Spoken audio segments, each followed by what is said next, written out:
بسم اللہ الرحمن الرحیم۔ سوشل میڈیا پر ابھی بھی یہ عنوان زیر بحث ہے کہ جو لفظ ضاد ہے اس کو کس طرح سے پڑھنا چاہیے۔ بعض حضرات کی رائے یہ ہے کہ اس لفظ کو اس طرح سے پڑھنا چاہیے کہ جیسے دال کو پر کر کے پڑھا جاتا ہے،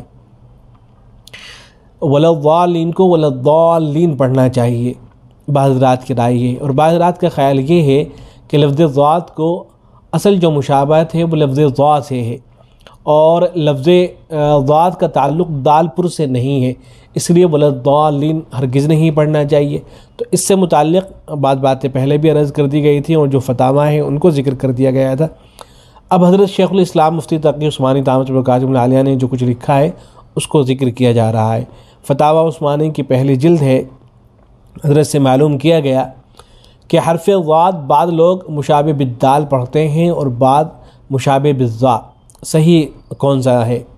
تو جواب میں حضرت نے لکھا ہے کہ ضاد ایک مستقل حرف ہے، اس کا مخرج دال، ذال یا ضاء سب سے علیحدہ ہے۔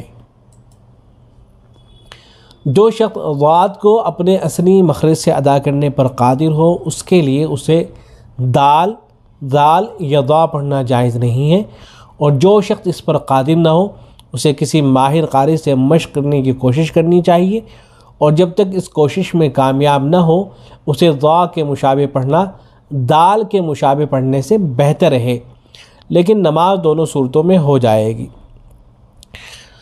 حضرت مفتی تقی عثمانی صاحب دامت برکاتہم العالیہ نے لکھا ہے، اور حضرت مفتی شفیع صاحب رحمہ اللہ کے دستخط بھی ہیں اس پر۔ ایسے ہی ایک سوال اور بھی ہے لفظ ضاد ہی سے متعلق، اس کے مخرج سے متعلق، کہ وَلَضَّالِّينَ جس کا مخرج زبان کا کنارہ ہے ڈاڑھوں کے ساتھ ہے، کیا وَلَضَّالِّينَ کے مشابہ پڑھ سکتے ہیں یا وَلَضَّالِّينَ موٹا کر کے پڑھ سکتے ہیں؟